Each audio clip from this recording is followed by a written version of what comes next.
Então, muito boa noite a quem eu não cumprimentei ainda, sejam todos bem-vindos, e vamos dar início, né, ao nosso estudo da noite, pedindo desde já a proteção, o amparo, a misericórdia do Cristo, para que sejamos instrumentos dóceis ao contato da espiritualidade superior. Então, nós estamos com esse livro nas mãos, estudando o segundo capítulo, né? E, como a gente já sabe, esse livro vai tratar das questões relacionadas às doenças da alma, né? E às enfermidades do espírito. Então, nesse capítulo 2, nós paramos nessa parte do parágrafo 17, em que o Eusébio, ele fala, né, nesse parágrafo ele fala, nos séculos pretéritos, as cidades florescentes do mundo desapareciam pelo massacre ao gládio dos conquistadores, né? Então, ele está se prendendo a essa questão aqui do massacre, né, das guerras.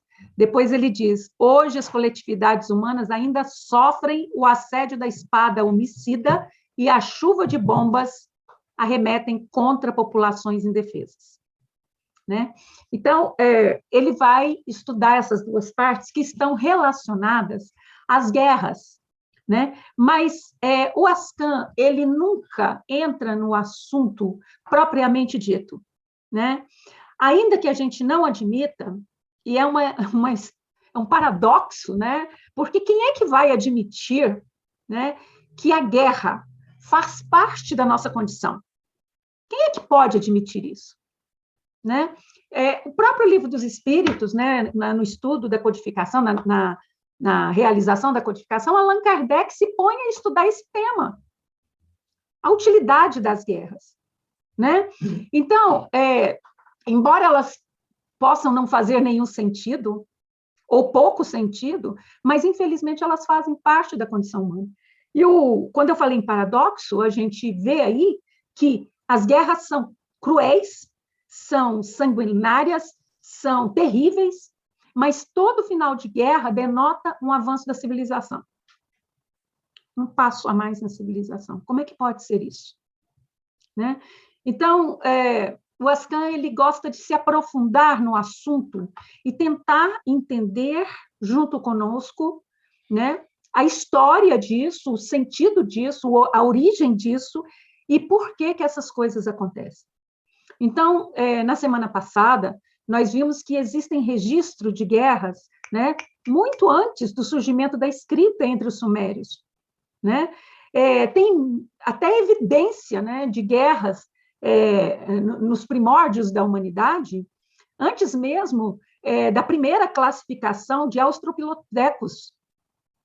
Dentro dessa classificação de australopithecus, várias outras classificações, né, aferenses e daí para fora, mesmo antes dessa primeira classificação, né, já existem registros de guerras entre os primatas, né? E até hoje, entre os chimpanzés, eles estabelecem essas batalhas, juntam um grupo de vários chimpanzés machos, e eles escolhem um para eles atacarem, para eles guerrearem, né? Então, a gente percebe que lá no DNA do corpo material do homem já existe, né, essa condição.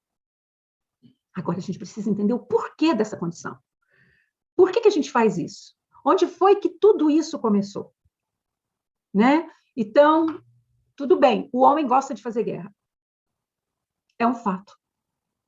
Né? E ele faz guerra para tudo.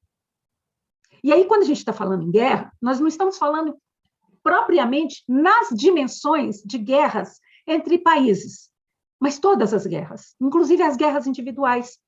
Então, o homem faz guerra para tomar o que é do outro, né? Ele faz guerra para sentir um poder momentâneo, o poder de dominar, o poder de se sentir o senhor, o poder de subjugar. Será que nós ainda não fazemos esse mesmo tipo de guerra? no trabalho, na vida comum, na vida matrimonial. Será que isso ainda não existe? Né? Então, o objetivo do homem com a guerra, além de sentir o poder, aquela sanha do poder, de saber que ele está por cima, que ele detém o poder, que ele tem o domínio sobre o outro, é a questão dele impor a dor. Dele dizer, eu posso controlar a sua dor. Né? Como isso foi feito durante toda a Idade Média.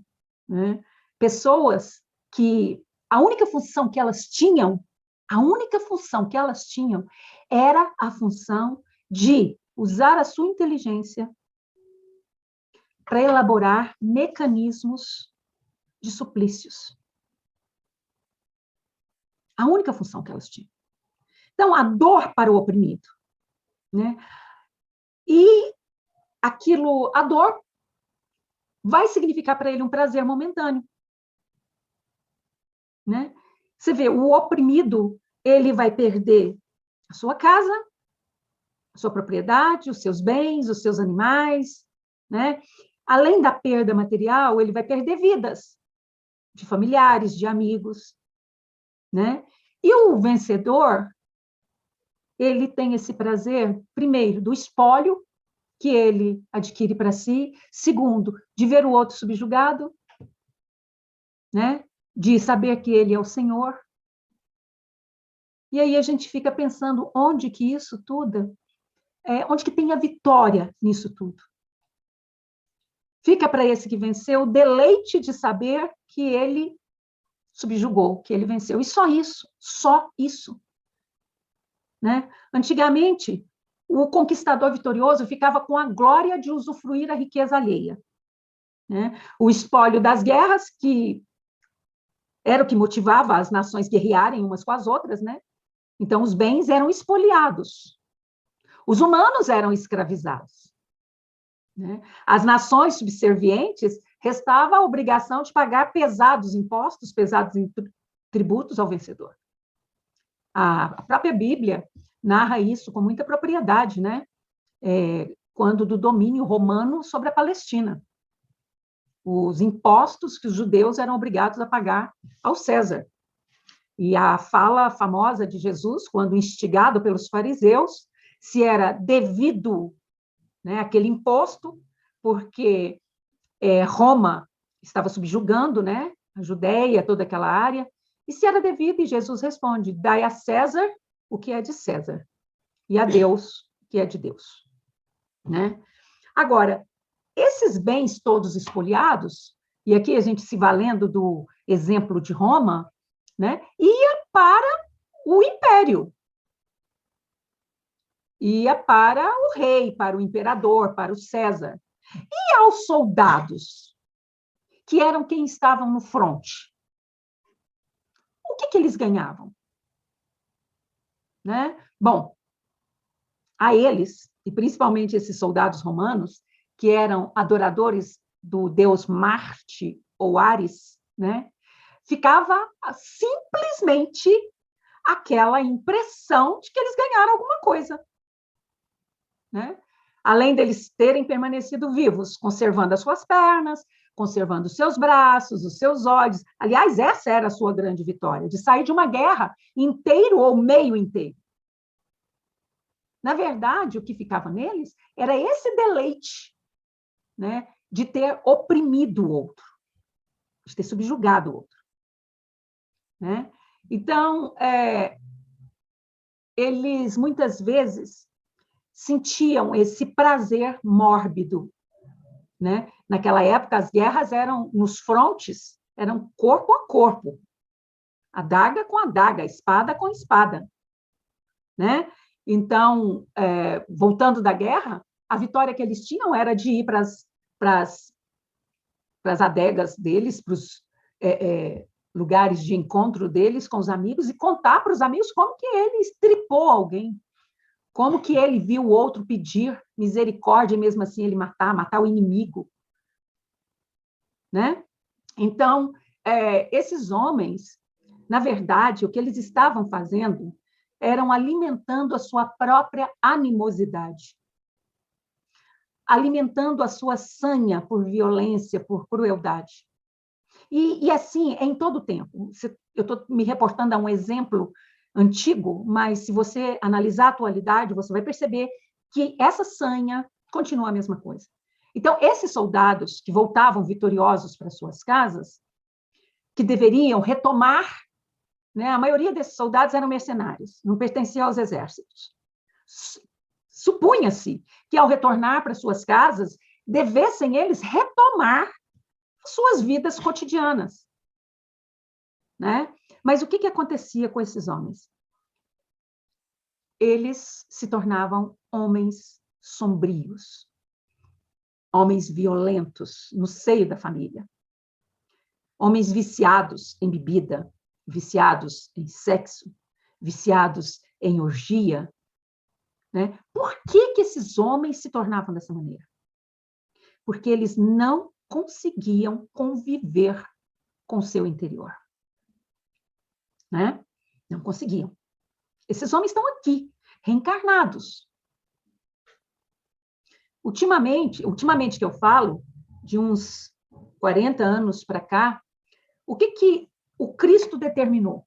Porque, veja, nós já estudamos aqui, já sabemos, aquela animosidade entre cananeus e israelitas, que hoje se traduz pela animosidade entre palestinos e israelenses, que disfarçadamente, né, é aquela mesma animosidade de judeus e cristãos também, né?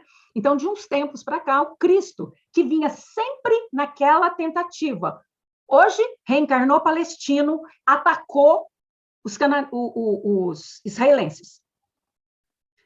Na próxima existência, você reencarna israelense para poder olhar o lado israelense com outro olhar e ter complacência, porque você é palestino. Lembra que você é palestino? Lembro. Mas agora você vai reencarnar israelense.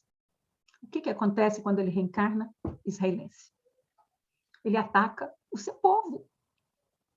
Porque o problema dele, e por mais que lá no seu íntimo ele sinta alguma simpatia por aquele povo, o problema dele não é o povo, é a guerra. É o ato de continuar agredindo, alimentando.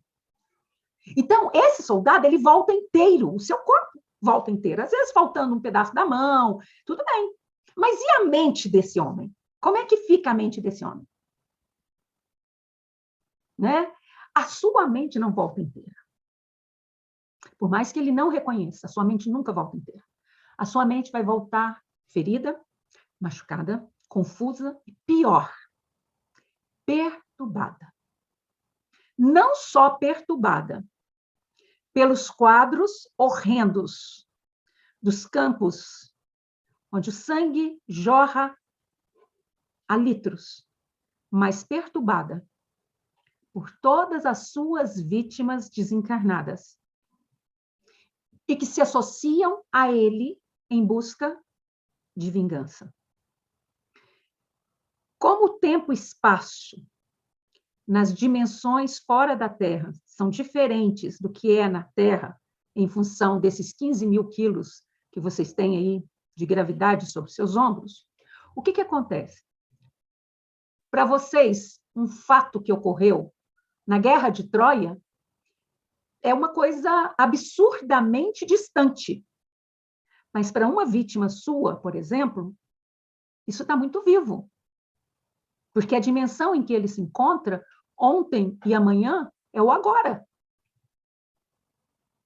E, às vezes, o homem atual repete padrões, né? Muitas vezes ele quer sair desse círculo vicioso e ainda assim continua repetindo padrões. Por quê? Porque essas mentes, lembra dos corpos ovoides? Essas mentes continuam instigando ele a ser o mesmo bárbaro de antes. Porque essa é a vingança deles. Essa é a vingança deles. Não permitir que ele possa progredir.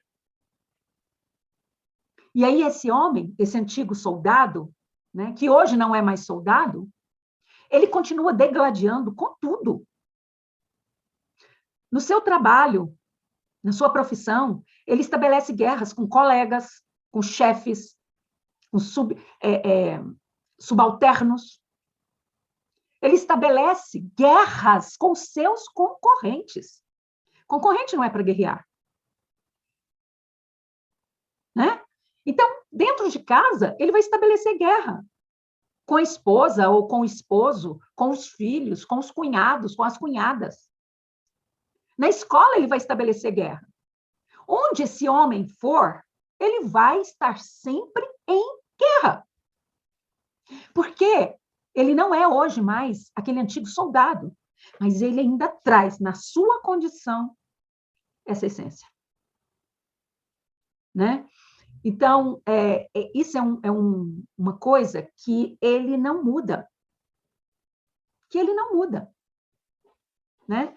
Então, uma coisa que a gente quer perguntar antes da gente passar para as etapas seguintes. Vocês já conhecem o meu método de estudo. Eu não tenho preocupação com o tempo, com quantos anos vai durar esse capítulo 2. Né? Então, eu gosto muito desse ir e vir nos nossos estudos, para que essa temática possa se aprofundar, né, na nossa alma e a gente encontrar a essência disso. Então, a semana passada, nós começamos a falar de tudo que está ligado ao DNA do terrícola, do capelino. Nós vamos continuar, nós vamos dar continuidade nessa parte, mas eu quero fazer uma reflexão. Todos aqui já ouviram falar da mitologia grega, claro, porque as escolas, todas, de uma maneira ou de outra, acabam abordando a temática da mitologia grega, e em qualquer coisa que você vê, uma fita dessa tela grande, é um livro, alguma coisa, sempre vai haver uma citação mitológica. Né? Então, todos já ouviram falar do complexo de Édipo, o complexo de Eletra, né? Todos já ouviram falar de Eros, de Afrodite, né? A deusa do amor, o deus do sexo, né? Já ouviram falar de Júpiter, de Zeus, de Apolo, né? Então, todos vocês, de alguma maneira, têm essa ligação. E nós vamos falar um pouquinho de Ares, ou Marte, porque os romanos, eles não tinham religião, eles não podiam ficar para trás dos gregos, né? Então, eles o quê? Eles adotaram a religião dos gregos e só alteraram o nome das divindades. Então, Ares na Grécia, Marte em Roma, o mesmo Deus. Né? Quem é esse senhor? O Deus da guerra, o Deus do ódio, o Deus da violência. Então, quem recorria a Ares? Todos aqueles que precisavam de bravura, todos aqueles que precisavam de coragem, uma coragem destemida, principalmente os soldados, os guerreiros, o exército do imperador. Né? Antes de ir para uma guerra, eles iam ao templo do deus Ares, ou do deus Marte, e ali faziam oferendas riquíssimas e sanguinárias, naturalmente, também, né? Para que encontrassem simpatia neste deus e pudessem ir para as guerras abençoados por ele. Né? Isso significa que eles esperavam sair vitoriosos. E a deusa Afrodite? Na Grécia, Afrodite. Em Roma, Vênus. Né? A mesma deusa. A deusa do amor. A deusa da beleza. Né? Uma das mais famosas, né, deidades da mitologia greco-romana. Né? Por quê? Porque em suas mãos está o coração dos homens. Né? Agora, o paradoxo desses dois deuses, tão duais, e aqui não há polaridade, há dualidade, um é a noite, o outro é o dia, um é a alegria, o outro é a tristeza, um é a morte, o outro é a vida. Né? Qual é o grande paradoxo desses dois deuses? Que eles se apaixonam perdidamente. Né? Ares, que tinha todas as mulheres aos seus pés, ele não se ocupava em conquistar nenhuma mulher, porque bastava ele olhar, ele tinha o domínio sobre aquela mulher. Né? E quando ele se vê frente a Afrodite, ele se apaixona por ela perdidamente, né? Agora, um amor proibido, porque Afrodite era casada. Ela era casada com o deus do fogo, né? Ela era casada com Hefasto, ou Vulcano, dependendo da... Hefasto para os gregos, Vulcano para os romanos, né? E ela também se apaixona por Ares, né? Eu não vou entrar nos detalhes da mitologia, mas só para a gente entender o seguinte: por que os sábios gregos fazem essa junção do amor e da guerra? Do amor e da guerra. Por que se juntam esses dois deuses tão opostos, tão diferentes, com ideais e objetivos tão distintos? Em comum, o grande sentimento de atração um pelo outro, o desejo de ficarem juntos, o desejo de não se separarem, até mesmo quando Hélios, o deus Sol, descobre essa ligação escusa, adúltera, e os repreende e conta, né, a Hefasto tudo que está acontecendo, proibindo eles de se reencontrarem, ainda assim eles continuam se encontrando, se amando e seguindo juntos. Né? Tiveram 7 filhos juntos. Um dos seus filhos, né, continua a saga da mãe, o deus Eros. Mas por que isso? Porque sempre amor e guerra vão estar juntos. Né? É uma questão aí de dualidade. Dualidade. De entender que no homem não existe só um sentimento, uma condição. Que dentro do homem, e que ele é que terá que desenvolver, fazer germinar a semente que ele escolher. As sementes estão lá. Então, no caso do amor e ódio, o que existe? No caso de Eros, de Ares e Afrodite, existe dualidade. E no caso do amor e ódio, que nós já vimos aqui, existe polaridade. Porque não existe o ódio. Não existe o ódio. Existe a ausência do amor. Existe a ausência do amor. Né? Um amor que não se desenvolveu. Então, quando nós pegamos aquela escala, que nós demos o exemplo aqui anteriormente, você pega o termômetro. Se você vê que o mercúrio está lá em 40 graus, se você achar que o mercúrio é o amor está em alta. Mas se o mercúrio estiver abaixo de 0, né, e se a temperatura estiver abaixo de 0, né, você vai dizer que é o amor. Só que o amor, ele está inativo. Ele está adormecido, mas continua sendo o amor.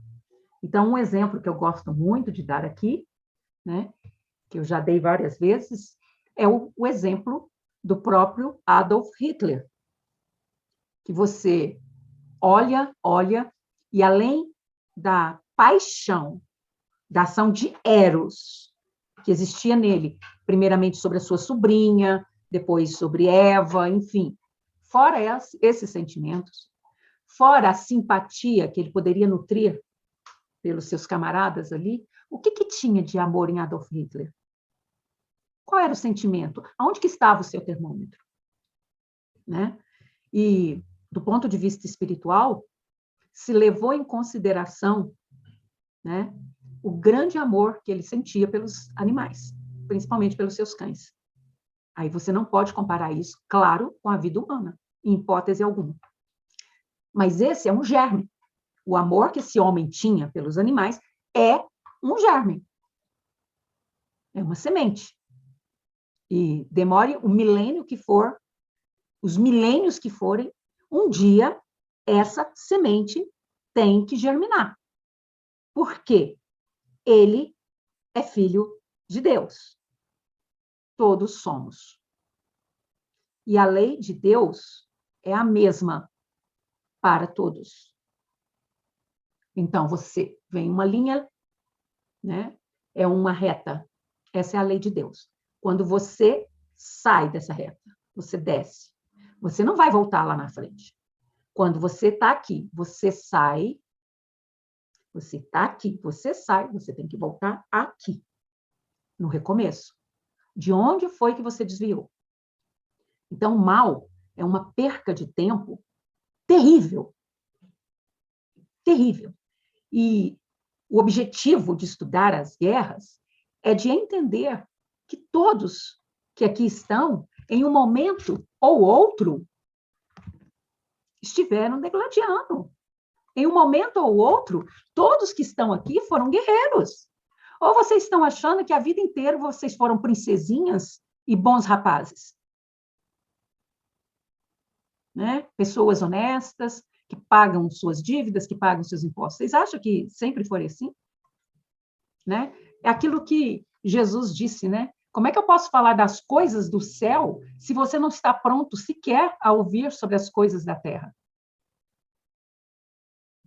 Né? Como que eu posso falar da sua condição de cidadão universal, né? De ser universal, de semente das estrelas, se você não está pronto para conhecer a sua própria natureza terrena? Porque se você não é daqui, você faz parte daqui. Você veio para cá esquecido da sua natureza cósmica. Você veio para cá com uma função. Por isso você veio simples e ignorante, ou seja, esquecido da sua natureza. Esquecido de onde você veio, de como você era. Com a oportunidade de recomeçar do zero, de ter que inventar a escrita, de ter que inventar a roda, de ter que inventar uma utilidade para a roda, de ter que construir abrigos, sair das cavernas, de ter que gerar civilizações, de ter que crescer com essas civilizações. E o que acontece? Você esquece quem é, de onde veio, de toda a tecnologia que você já tinha aprendido, vem para cá com a bênção do esquecimento, um mundo que ainda era primitivo, com a oportunidade de recomeçar e de fazer diferente, e o que vem junto com você? O seu instinto de agredir. O seu instinto, né, de atacar. Então, quando foi que começou esse estado de coisas? Né? A gente sabe que o livre-arbítrio está na base de tudo. De tudo. Né? Mesmo na sua fase mais incipiente, o homem podia escolher entre uma coisa e outra. Né? Sempre tendo junto dele um guardião, uma entidade biológica extraterrena que o orientasse, que o instruísse, que intuísse ele a tomar caminhos diferentes, mas sempre pertencendo a ele, acima de tudo, o poder de escolher, o poder de decidir, né, qual seria a decisão dele diante de tudo aquilo que estava à sua frente. Né? Então, eu quero contar uma historinha para vocês. Uma história pequena, mas para poder ilustrar bem isso tudo que nós estamos falando, né, nessa noite. É uma história do colar de safiras. Né? Não sei se vocês conhecem essa história, mas o meu canal, fazendo as suas pesquisas, comentou comigo sobre essa história. Eu achei interessante trazer para vocês, a fim de ilustrar essa nossa conversa de hoje e entender quando foi que começou esse estado de coisas. Né? Então, o que acontece? Havia um colar de safiras, né, cheio de contas presas por um fio de nylon. E nesse colar de safiras, uma das pedras era uma pedra diferente da outra, diferente das outras. Era uma pedra maior, melhor lapidada, né? E, portanto, ela se destacava das outras pedras que haviam no colar, né? E, em função disso, o que essa pedra fazia? Ela passava a vida inteira, né, perturbando as outras safiras, se comparando com as outras, né? Mostrando às outras pedras o quanto elas eram inferiores, que elas tinham desigualdades, que elas tinham defeitos, que elas não tinham uma cor perfeita, que elas não tinham uma lapidação esmerada. E isso ela passou várias gerações simplesmente olhando para as outras safiras, perturbando as outras safiras, desarmonizando o conjunto, né? E extremamente vaidosa e arrogante na sua beleza, na sua inteligência, na sua autoridade, na sua riqueza, nos bens que o ourives havia lhe concedido a mais em detrimento das outras. Ela não sabia, né, que quando Deus concede esses bens, ele os concede como empréstimos valiosos, dos quais serão pedidos rigorosas contas, né? Que fizeste da riqueza que eu lhe emprestei? Que fizeste da autoridade que eu lhe concedi? Que fizeste da beleza que eu lhe dei? Daí para fora. Mas chegou um dia que, cansada daquela vida fútil, né, de só se sentir superior, de só humilhar as outras pedras, de só achar que ela era melhor, ela se cansa, né? E, em vez de começar de ficar olhando só para as outras pedras, ela começa a olhar para ela, né? E quando ela começa a olhar para ela percebe que na sua lapidação também tem vários defeitos. E quando ela começa a olhar para ela percebe que ela não brilhava tanto assim. E quando ela começa a olhar para ela percebe que ela, embora fosse maior, na verdade ela era diferente das outras e que ela era só mais uma safira. Só mais uma safira. As outras formavam um conjunto porque elas eram iguais. Elas tinham o mesmo padrão. Ela era diferente, no entanto, ela se julgava superior. E de tanto ela começar nessa análise, ela não encontrou nada nela de especial. Então, ela olhou para dentro dela. Ela estava em busca de algo nela que realmente fizesse a diferença. Não era o que estava fora. Ela percebeu que não era o que estava fora. Não era o tamanho, não era a forma de lapidação, não era o brilho. Então, ela olhou para dentro dela. E quando ela olhou para dentro dela, o que ela viu? Ela viu um fio de nylon. Só um fio de nylon. E esse fio de nylon passava por ela. Então, ela observou bem esse fio de nylon. Ele era transparente, ele era flexível, maleável. E aí, observando um pouco mais, ela viu que esse fio também passava dentro de todas as outras safiras. E ela percebeu que aquele fio de nylon era a essência, a sua essência, mas também era a essência de todas as outras safiras. E era aquele fio de nylon que mantinha todas elas unidas, conectadas umas nas outras. Se aquele fio de nylon se rompesse, tudo estaria perdido. Então, era preciso ter conhecimento desse fio de nylon para poder cuidar dele, para poder manter-se unido ao conjunto. O que é esse fio de nylon? Senão a essência divina, que está no interior de cada ser humano. Essa essência divina é o que dá vida ao ser humano, é o seu sopro. É o sopro divino. E isso é perfeito. É generosidade, é amor, né? É benevolência, é crescimento. Isso não pode jamais ser ruim. Então, esses outros sentimentos que existem não são divinos, não fazem parte desse cordão de nylon. São as impurezas que toda gema carrega.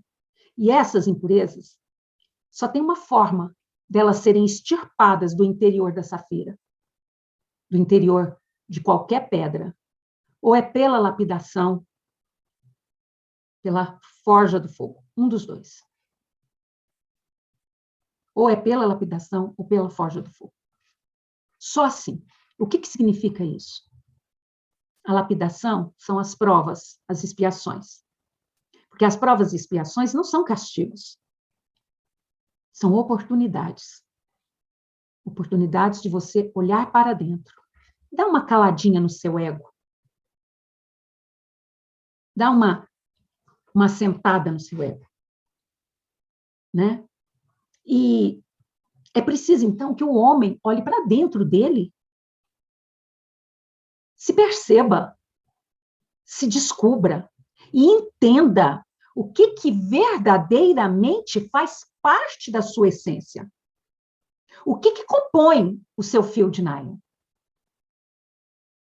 O que é que torna esse seu fio de nylon, né, tão firme? Porque o ódio, a violência, a crueldade, isso não faz parte da essência divina. E aí fica uma dica. O homem pode se demorar o tempo que ele quiser, porque nós estamos falando de eternidade. Ele pode se demorar o tempo que ele quiser no seu estágio de guerrear com o outro, de se debater com o outro, de se enfrentar com o outro. O planeta já não tem esse tempo todo. Então, não tem problema. Migra-se o homem deste planeta para um outro que está em consonância com aquilo que ele quer continuar fazendo, como foi a questão dos capelinos, que nós já começamos a falar. Migra-se. Não tem problema. Agora, o seu destino é se livrar de tudo isso que não pertence a esse fio de nylon. Por quê? Por quê você tem que fazer isso? Em algum momento, em algum estágio da sua vida, você tem que fazer isso. Porque você é o verbo divino. Abra os seus ouvidos e escute. Você é o verbo divino. Você foi pensado pelo Supremo Criador. Você não é geração espontânea. Entendeu? Você foi pensado. Você foi pensado. Você é a verbalização do desejo divino. Você é a materialização do pensamento divino. Meu amigo, o seu destino é voltar à perfeição. Ou o que é possível ser perfeito, porque perfeito absoluto, só o Supremo Criador. Né? Então, não há problema com essa questão de tempo. Há um problema com a questão da perda de tempo. E é por isso que nós estamos aqui. Estamos aqui sem mandar, sem exigir, sem cobrar, apenas orientando e te dizendo, são chegados os tempos. Como disse o nosso querido Seta Branca, nessa última terça-feira, são chegados os tempos. E agora você tem que fazer uma escolha. Você não vai viver no mundo das ideias, no plano etéreo, porque é aqui na realidade que você realiza os propósitos divinos. É na realidade. O que você não pode é deixar que essa realidade te engula. Você é o senhor da realidade, não o contrário. Então, você vai pegar um ônibus de manhã. O ônibus chega atrasado. Isso vai te gerar um transtorno. Não é? Vai te gerar um transtorno, vai te gerar um conflito com o seu superior no seu trabalho, porque você chegou atrasado. Pense, será que esse atraso não te poupou de um problema maior? Será que esse atraso não te evitou um dano, um acidente, uma situação constrangedora? Quando o homem é reto, quando o homem ele caminha na retidão, se isso acontece com ele, se o ônibus chegou atrasado, ninguém vai criar conflito com ele, porque conhece a sua integridade, porque conhece o seu caráter.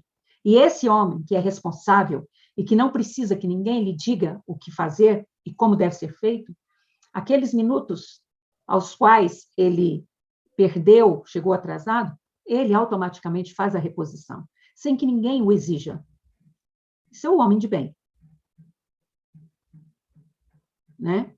Então, falar de guerra, nós precisamos falar de tudo isso. Nós precisamos falar da nossa essência. Faça guerra até pela luz. Né?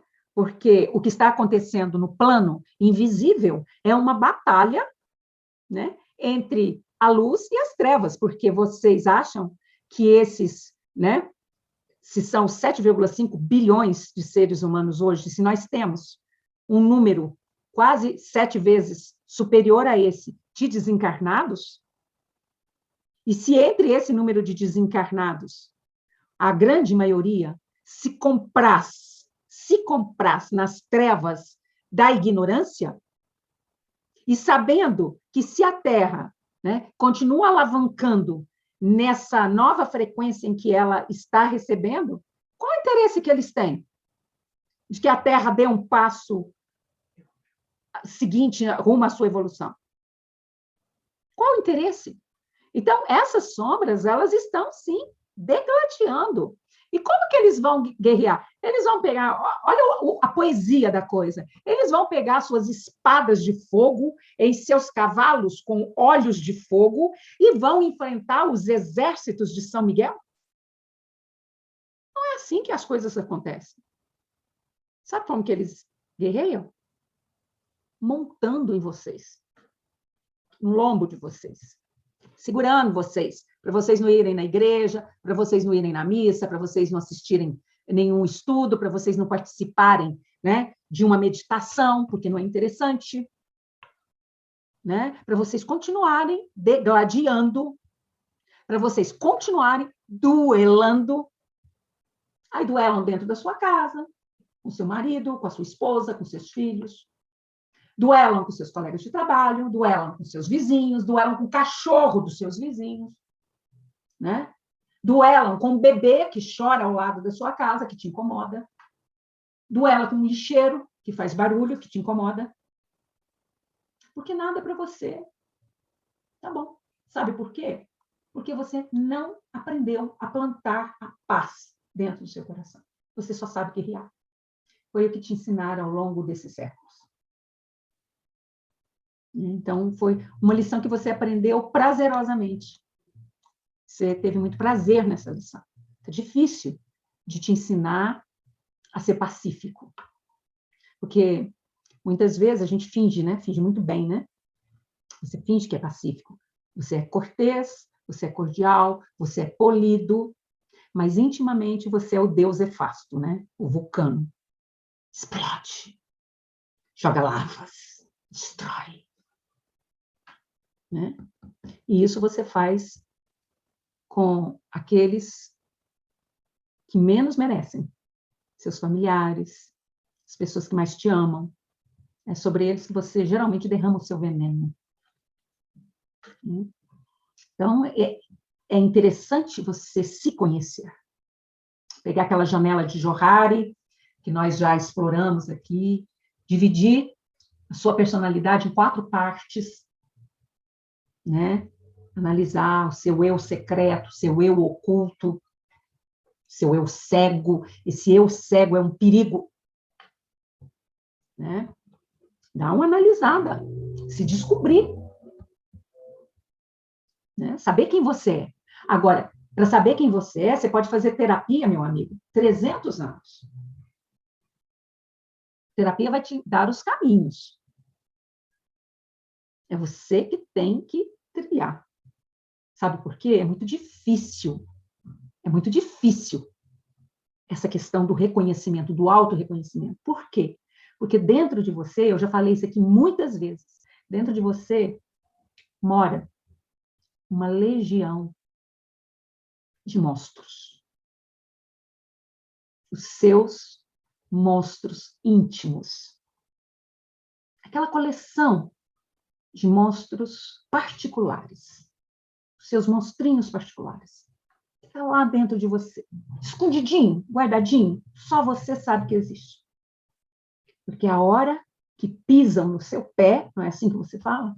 Se pisar no meu calo, aí eu abro uma gavetinha, tiro um determinado monstro de lá e deixo ele, né, agir. E é esse monstro que você precisa domar. Esse monstro que você precisa controlar. Porque se você desencarnar amanhã, você sabe que dia que você vai desencarnar?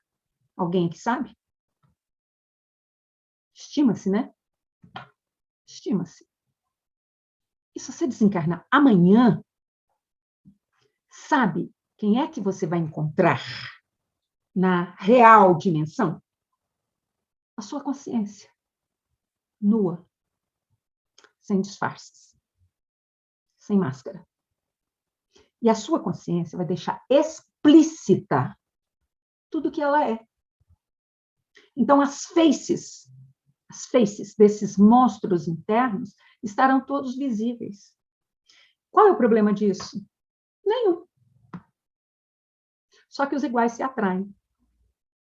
Automaticamente, você terá por companhia outras faces idênticas às suas. Então, aquela questão de céu ou inferno é uma autodeterminação. Né? Uma autodeterminação. Então, trabalhe seus monstros internos. Dome-os. Eu já falei isso aqui várias vezes. O seu pior inimigo é você. O seu pior obsessor, né? Esses doutrinadores que adoram, né, ficar doutrinando os obsessores externos, aqueles outros obsessores, né? Precisam aprender dominando seus próprios obsessores, as suas próprias personalidades, as suas múltiplas personalidades. E você precisa ser um só. Você não pode ser bipolar, tripolar, multipolar, você não pode. Você tem que ser um só. Você tem que ser a verdade, a autenticidade, ser quem você é. Você precisa ser dócil, gentil, porque isso é um ensinamento crístico. A afabilidade, a doçura, mas você só pode ser isso se realmente você estiver manifestando isso. Já que hoje eu contei uma historinha, eu vou contar outra, que são histórias que vocês conhecem. Mas a história, né, do monge hindu, que morava lá no deserto, numa gruta, mas que era um dos homens mais sábios do Antigo Oriente. E todas as pessoas recorriam a ele para pedir conselhos. Os reis, os sábios, os sacerdotes, todos iam nele, né, para pedir conselhos. Né? E esse sábio, esse monge, ele alcançou a longevidade e atravessou eras. E continuou sendo o mesmo ermitão, as mesmas vestes rotas, comendo mel, né? E ali na sua vida frugal. E nos dias atuais, uma mulher, sabendo da grande sabedoria desse homem e do seu grande poder espiritual, haja visto que ele tinha longevidade, né, que ele atravessou séculos, supunha-se que ele tivesse uns 300 anos, ela disse, eu tenho um filho enfermo, adolescente, né? Meu filho tem um diabetes de gravíssimo grau e eu quero que esse homem cure meu filho. Então, ela atravessou continentes, viajou por dias, chegou na Índia, em Nova Delhi, pegou os mais atrasados meios de transporte que eram possíveis, até a aldeia mais próxima desse ermitão, contratou um guia, teve que ir a pé até chegar na gruta daquele ermitão, e quando chegou a vez dela de conversar com ele, ela expôs o problema a ele e disse a ele que curasse o seu filho. E ele disse a ela, para que eu cure o seu filho, a senhora tem que voltar daqui a 2 meses. Ela foi embora um pouco decepcionada, mas depois de 2 meses ela empreende a mesma viagem, com as mesmas dificuldades, e novamente se vê de frente ao sábio.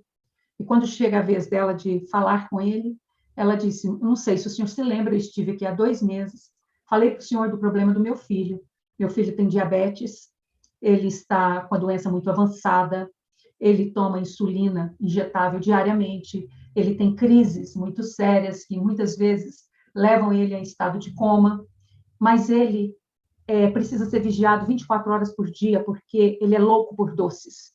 E todas as vezes que eu descuido dele, ele acaba comendo alguma guloseima e fica entre a vida e a morte. Eu estou aqui para o senhor dizer ao meu filho, para o senhor curar o meu filho. Aí o homem olha para aquela criança, para aquele adolescente, põe a mão na cabeça dele e diz ao adolescente, meu filho, pare de comer açúcar, porque se você não parar de comer açúcar, você vai morrer. Pronto. Ela falou assim, mas é só isso que o senhor tem para dizer para o meu filho? É essa a cura? O senhor podia ter dito há 2 meses atrás. Não precisava de eu fazer toda essa viagem de novo, vir dos Estados Unidos até aqui, gastar dinheiro, me sacrificar, para o senhor só falar isso. Ele falou assim, minha filha, eu precisei de 2 meses para parar de comer mel. Eu não podia dizer isso ao seu filho há 2 meses atrás. Então, ele precisou se conhecer. Ele precisou de um tempo.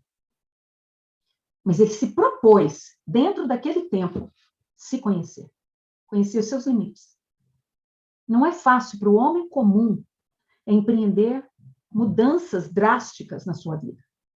A nossa intenção aqui com vocês não é de transformá-los em divindades, em seres sacros, em santidades, em nada disso. Nós conhecemos a natureza humana. Nós estamos com vocês. Nosso grupo está aqui com vocês há 6.000 anos do seu tempo. Embora o meu grupo em especial esteja aqui desde a formação deste orbe, porque nós fazemos parte do grupo construtor do planeta. Então, nós conhecemos a sua natureza. E nós não queremos mudar a sua natureza de 2020 para 2022. Não é assim. Nós apontamos o caminho. Nós mostramos o que pode ser feito. Por que deve ser feito? A decisão é individual. Vai chegar um tempo em que todas as nossas naves irão embora. Porque nós estamos aqui auxiliando a Terra no seu deslocamento. Né? É muita energia despendida. É muita energia despendida. São naves, existem naves do tamanho de Plutão, do tamanho de Ceres, do tamanho de Quirón. Né? Para vocês terem uma ideia do que nós estamos falando. Tudo isso deslocado pelo Cristo para ajudar um conjunto de planetas que estão ascendendo. O seu Sol está ascendendo. Todos os planetas do seu sistema precisam ascender. Chegar a uma categoria de Saturno, no mínimo uma categoria de Saturno, desejável de Júpiter, mas continuar no estágio em que está, não tem como. Não é possível. E vocês podem escolher entre crescer e continuar avançando com esta nova Terra ou migrarem, como já foram migrados uma vez, vieram de Capela, sua origem universal, né? Vocês podem ir para qualquer outro mundo primitivo, algum outro mundo recém-formado que está no processo de experimentação das formas, né? Porque o Cristo, ele é incansável na ordem de gerar mundos, de criar mundos. Vocês pensam que ele está parado? Que ele parou aqui na Terra, ele é o excelso governador da Terra, e é isso que ele é. Né? Eu fico assim, às vezes, pensando, porque o espírita, ele sabe da necessária humildade que ele precisa face à responsabilidade dos conhecimentos que ele obtém. Mas eu fico olhando alguns espíritas, né, que acham que também são os donos da verdade, né, e fazem as suas palestras, as suas oratórias mirabolantes, maravilhosas, né, e no linguajar, né, na eloquência das suas falas, parece que o Cristo parou no tempo e no espaço. Está esperando a humanidade progredir para alcançar o estágio em que ele está. Imagina, o Cristo é um construtor. O Cristo é a ação criativa do Pai. O Pai pensa, ele realiza. Né? Então, onde ele for Cristo, é uma casa que ele tem para alocar o seu povo. A casa de meu Pai, existem muitas moradas. Ele fala, opa, não cabe mais esse povinho aqui na terra, então vamos levar eles para a minha outra casa que está vazia. Simples.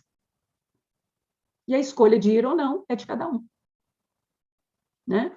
Então, essa é a grande diferença que existe entre os homens. De decidir pela sua luz ou de continuar guerreando. Aí vocês assistem nos seus jornais batalhas diárias de egos. Né? Egos políticos, egos artísticos, egos jornalísticos. E se você traduzir isso para as palavras que nós estamos trazendo nessa noite, você vai perceber que é apenas batalha de egos. Né? Todas as decisões que eles tomam é sempre em razão da satisfação de manutenção de poder. Um querendo se sobressair ao outro. Né? Então, quando você assiste isso, você julga. Porque é notório. Você percebe. Né? Um político engolindo o outro, como disse aquele famoso sociólogo, né? O homem é lobo para outro homem, um homem engolindo outro homem. Né?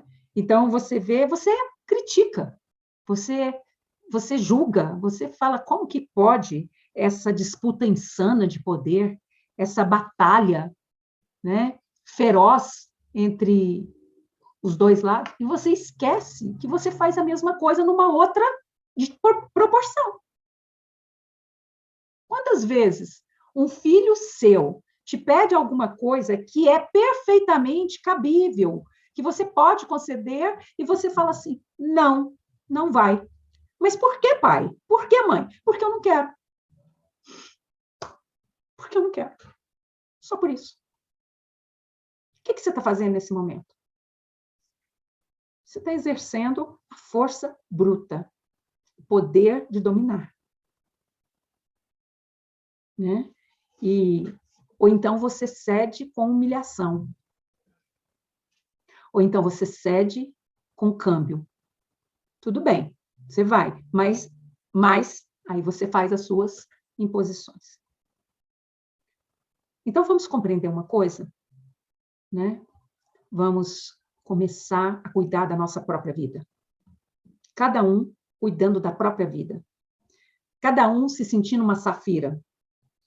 Só que uma safira que olhe para dentro de si. Não uma safira que olha para fora de si. Né? E vamos domar um pouco nosso instinto bélico, de bateu, levou. Aquela lei mosaica, ela não cabe mais aqui. Pão, pão, queijo, queijo. Quem com ferro fere, com ferro será ferido. Não cabe mais. Então, é um momento de reavaliação, é um momento de reflexão, é um momento de interiorização, silêncio. Passe mais tempo com você, porque existem pessoas que não suportam a própria companhia. Que coisa absurda! Não suporta a própria companhia. Quando estão sozinhos, ligam todos os equipamentos eletrônicos, criam uma série de situações para não estarem consigo mesmas, porque não suportam a sua própria companhia. Guerreiam com elas mesmas. Mas no sentido errado dessa guerra, né? Porque a guerra santa é essa guerra que a gente trava com a nossa ignorância, com a nossa sombra, com o nosso ego. Essa é a guerra santa. Não essa guerra de travar que as pessoas falam assim, eu não suporto ficar, eu vou pensar, eu não quero pensar. Como assim? Não quer pensar? Não, eu não quero pensar nisso. Tem que pensar. Não, não quero pensar nesse problema porque eu vou ficar nervoso. Meu amigo, você tem que pensar no seu problema. Você tem que olhar o problema com todas as suas possibilidades e ver o que é possível fazer. Você não pode mais fugir de você. Você não pode mais fugir das suas situações. Para onde que você vai? Onde que você vai se esconder? Lembra da sua consciência se você desencarnar amanhã? Onde que você vai se esconder? Então, você tem que resolver suas pendências. Viver intensamente o agora. E se você morrer daqui a 24 horas, você vai tranquilo. Você vai em paz, porque você não está preso a nada. Nem a bens, nem a situações, nem a sentimentos, a nada. É se libertar. Você está unido por um fio de nylon. Tudo que é importante, tudo que te pertence, está preso nesse mesmo fio. Você não vai perder. Não vai se afastar de você. Né? Esse medo bobo de não ter controle das situações, de não ter domínio sobre os acontecimentos. Você desconhece tanto a sua essência que você tem medo da sua felicidade. Você já percebeu isso? Quando você está num momento de felicidade, você já fica preocupado, porque você fala assim, ai, meu Deus, eu estou feliz agora vem uma bomba. Não dá para viver dessa forma. Não tem como, né? Então, na próxima quinta-feira, nós vamos retomar, né, aquela parte que nós paramos, dessa origem do DNA, né, bélico, esse DNA de violência do homem, né? E comparar o DNA do homem terrícola, e para quem na semana passada perguntou a diferença entre terrícola e terrestre, nós chamamos de terrícola aqueles que foram gerados na Terra. Os espíritos cuja iniciação, né, quando passaram para o reino hominal, tiveram a sua iniciação no mundo primitivo da Terra. Então, a esses nós chamamos de terrícolas. Terrestres ou terrenos, nós chamamos esses espíritos que estão aqui há milênios, mas cuja origem são outros mundos. Eles já vêm de mundos mais avançados, mais adiantados tecnologicamente, intelectualmente, né? E vêm para cá por uma condição de vibração, de quantum energético, né? Não estavam em consonância com o quantum do seu planeta, que passou por uma situação como a que a Terra está passando hoje, né? E então foram exilados, né?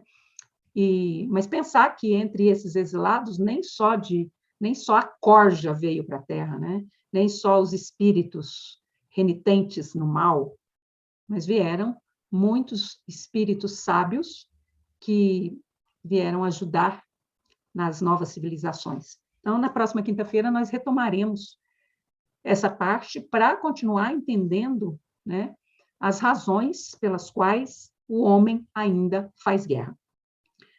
No final do nosso estudo, a gente falará das guerras propriamente ditas, as guerras atuais, né, as guerras que estão aí no mundo afora, porque o homem ele é tão hipócrita, no sentido de esconder dele a verdade, que a sua imprensa não narra as guerras existentes, como se não houvessem guerras no mundo atual, né?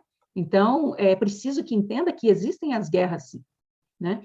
Tem uma pergunta do João dizendo se os exílios dos espíritos criados pelo Cristo só podem ocorrer para planetas governados por ele ou para qualquer planeta de qualquer outro Cristo. A priori, João, a priori, o Cristo tem tantos mundos disponíveis e tantos mundos jovens que ele não precisa se valer de uma casa de um outro Cristo, de um outro universo, entendeu? Porque ele mesmo tem tantos mundos disponíveis em diferentes fases de gradação, aquela gradação que a gente conhece dos mundos, com as suas diferentes classificações, que não é necessário. Mas isso sim é possível, sim.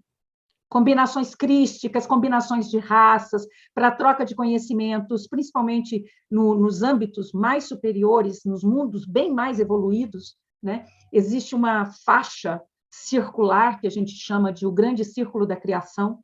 Então, isso é possível, sim, mas isso é muito, já num nível muito mais elevado. Porque nesse nível em que nós estamos aqui trabalhando, não há necessidade. Não sei se respondi a sua pergunta. E ele pergunta se o senhor pode falar um pouco sobre esse quantum de energia que o senhor mencionou. O quantum de energia que você está falando é do planeta? Do planeta? Bom, você como físico sabe que o planeta ele vibra numa determinada frequência, né? Todos os corpos, eles vibram. Aquilo que os arturianos cansam de falar para vocês, né?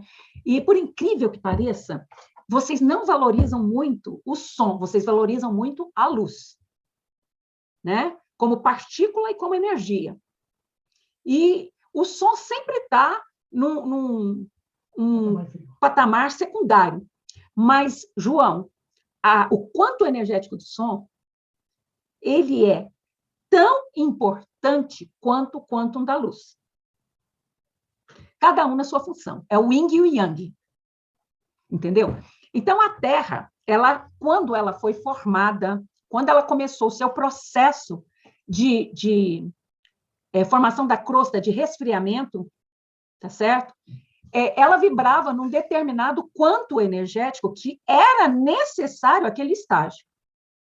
Então, era um quanto muito denso, muito pesado, porque eram forças mecânicas, certo? Ali operavam forças mecânicas. Um núcleo muito grande, porque supõe-se, eu não entendo a sua ciência, tem hora, supõe-se que o núcleo, né, fosse resultado de um resfriamento da crosta de fora para dentro, e que acabou ficando esse núcleo líquido de ferro, de níquel, de metais, etc. E existe uma segunda teoria, que supõe-se que a Terra, ao ser chocada por um planetoide, este planetoide penetra a crosta da Terra, forma o seu núcleo, né, e a Terra, naturalmente, aumentou o seu tamanho. Bom, essa segunda teoria é a teoria real, né? Então, existe esse núcleo. E tudo isso estava num quanto energético bem mecânico, bem material. E de onde que veio esse quanto energético? Do Sol. O Sol é o mentor do sistema solar.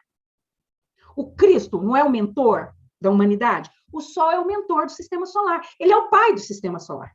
Ele é o responsável. Não se esqueça que eu te falei que todos os corpos têm vida, que os planetas, as rochas têm vida. Diferente do que vocês estudam na doutrina espírita, porque a mente de vocês ainda não consegue entender essas variações. Mas o que vai acontecendo? À medida que esses mundos vão evoluindo, vão crescendo. Agora, veja, o sistema solar tem vários planetas. Por que Júpiter está tão evoluído e por que a Terra está tão atrasada? Opção de cada mundo. De vibrar naquele padrão. O Sol está oferecendo um quanto energético mais sutil. O planeta vai vibrar nesse quanto se ele quiser ou não. Então, ele escolhe ficar naquela vibração por vários motivos. E aí, João, esse quanto energético, você percebe a variação dele pela velocidade da rotação do planeta em torno do seu próprio eixo. Né? Então, se você estudar desde quando o homem consegue mesurar essa velocidade, você vai perceber que essa velocidade aumentou muito nos últimos tempos. A priori, aumentou significativamente depois de dezembro de 2004, com o advento do grande tsunami, né, que nada mais foi do que uma movimentação do núcleo em proporções gigantescas, alterando o recho da Terra e mudando significativamente a velocidade de rotação. Ao girar mais rápido, o que acontece? O seu quanto energético aumenta. Ela se torna mais leve. O que você faz com o peão? Se o peão gira devagar, ele fica pesado, não é isso? Né? Se estamos falando do peão, ele fica tão pesado que ele pode cair. Mas se você gira ele rápido, você pode, inclusive, fazer com que ele levite. Certo ou errado? A Terra está entrando num quanto energético em que a sua velocidade está cada vez acelerando e ela vai levitar. Hipoteticamente, ela levita para essa dimensão, porque dimensão não é uma coisa que está no espaço, que não está geograficamente localizada, mas que está numa nova faixa vibratória. É o que eu posso te explicar neste momento. Eu não teria como falar para você nesse momento em termos de número. Eu posso te adiantar que a Terra está bem próxima dos 428 Hz. E aí, João? A quantos Hz você está vibrando? Então, entenda. Entenda. Você pega um formigueiro. Tem o peso do corpo de cada formiga. E você acelera a movimentação desse formigueiro. Se essas formigas também não se tornarem mais leves, elas não conseguirão se manter. Você está entendendo? Agora, isso não acontece de 2020 para 2021, de 2021 para 2022. As coisas não acontecem assim como esses esotéricos, esses bruxos da modernidade pretendem. Não é assim que as coisas funcionam. Não vai descer aqui uma chuva de naves e vai mudar as coisas para vocês. Essa mudança acontece aqui dentro, internamente. Certo? É isso que... É isso mesmo. Mas só que, tipo, o senhor falou uma coisa e entrou uma contradição com outra que eu sei. É que, por exemplo, Vênus, o senhor já disse muitas vezes que é um planeta evoluído. Só que a gente sabe que, por exemplo, a rotação dele são de 200 dias. Mas aí você disse que quanto maior o quanto de energia do planeta, mais rápido ele gira. Então, por que Vênus é evoluído e gira tão devagar?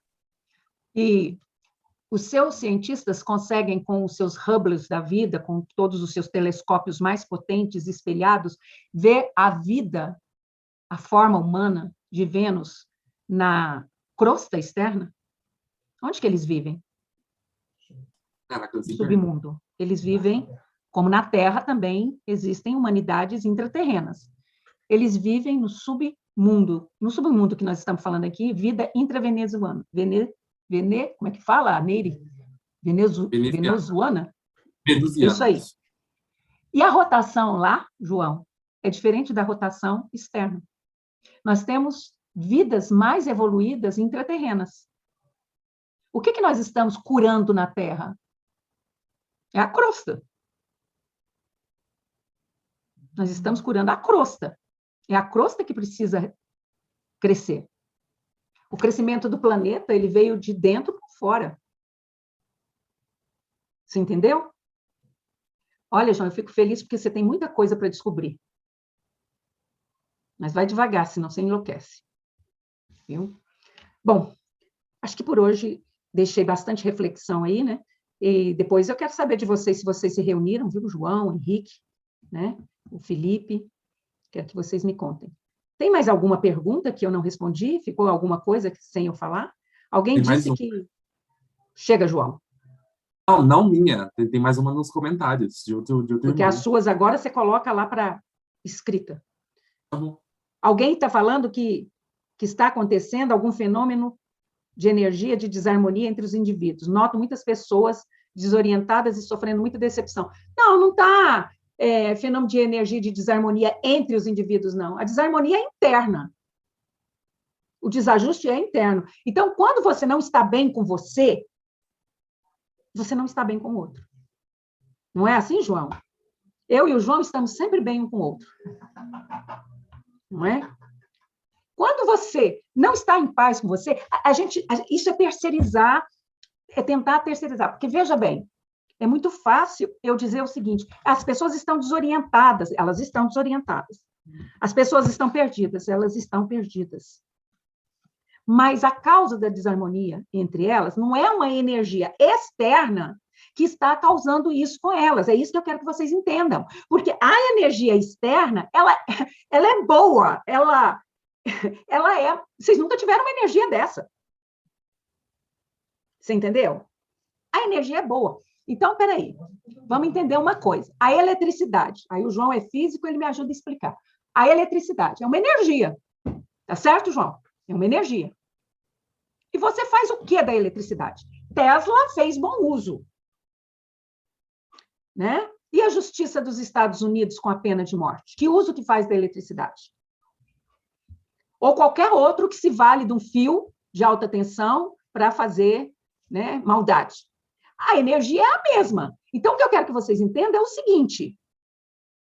A energia externa que vocês estão recebendo do Sol central, o Sol central direciona essa energia para o seu Sol. O seu Sol filtra essa energia, porque ela é muito... João, o quanto dessa energia é muito forte. Entre eu e vocês não tem o Hans? Porque senão o corpo do canal dilui, dissolve.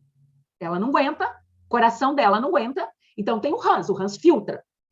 O seu Sol filtra essa energia que ele recebe do Sol central e distribui para os seus filhos, para os seus planetas. Essa energia é sutil, é energia boa, é energia pura. O problema é que o formigueiro foi cutucado. As formigas estão alvoroçadas. Mas elas não estão alvoroçadas porque a energia está fazendo elas se decepcionarem. O problema está aqui dentro. Eu me decepciono porque eu gerei expectativa. Eu me decepciono porque eu coloquei nas mãos do outro a responsabilidade sobre o meu bem-estar, sobre a minha paz, sobre a minha felicidade. Eu me decepciono porque eu deixei ao cuidado do outro a harmonia sobre a minha vida, o equilíbrio sobre a minha vida. Quando eu sou o único responsável pela minha felicidade. Aquilo que eu falei para vocês ainda há pouco. Tem gente que não suporta ficar sozinho. Que maravilha você ficar sozinho, ouvir uma boa música, ler um bom livro, arrumar suas gavetas, escolher as suas roupas, jogar fora o que não te serve mais, doar aquilo que pode ser doado. Que companhia maravilhosa que é você, porque amanhã você vai desencarnar. E quem é que vai estar com você nesse momento, meu amigo?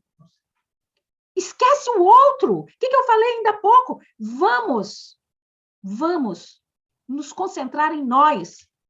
Você está sozinho, você está passando por um momento de desilusão, de decepção, de desgosto com o que as outras pessoas, porventura, fizeram com você? Se dê de presente o prazer da sua companhia. Vá a uma boa livraria, folheie bons livros, compre livros que te ajudem a se reerguer, ouça boas músicas, escolha boas companhias.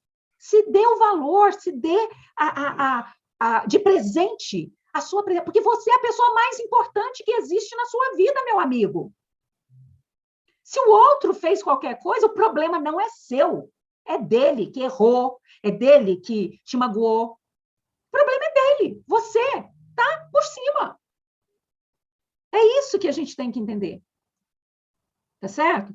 Então, se dê de presente uma nova oportunidade, um novo recomeço. É isso que nós tínhamos para dizer, passamos do momento, está na hora de desligar, e eu vou me despedir aqui, estarei com vocês no domingo. Eu vou pedir ao Anderson que nessa noite faça a oração para nós, por favor. Câmbio final e até uma próxima oportunidade.